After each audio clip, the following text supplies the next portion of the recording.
Lunes 23 de diciembre, asoma el sol ahí en medio de las nubes, está lloviendo, y ya ha salido un arcoíris.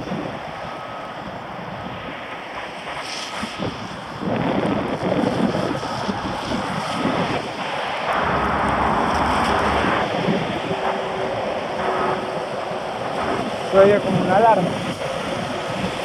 Autovía 55, Porriño, polígono Galicia.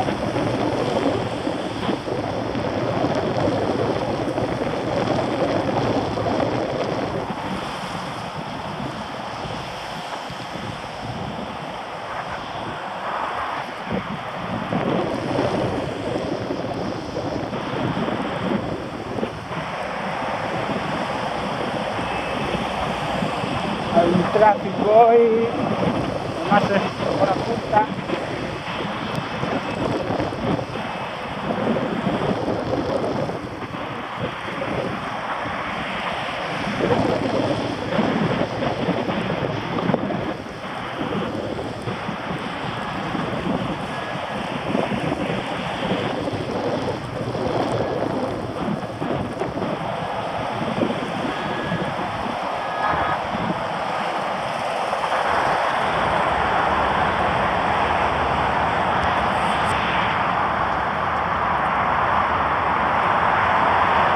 Se oye una alarma para ahí.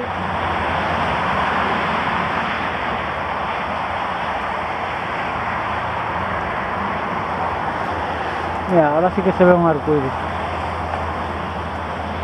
Este año por lo menos ha habido dos víctimas según el polígono. Dos accidentes laborables de camioneros.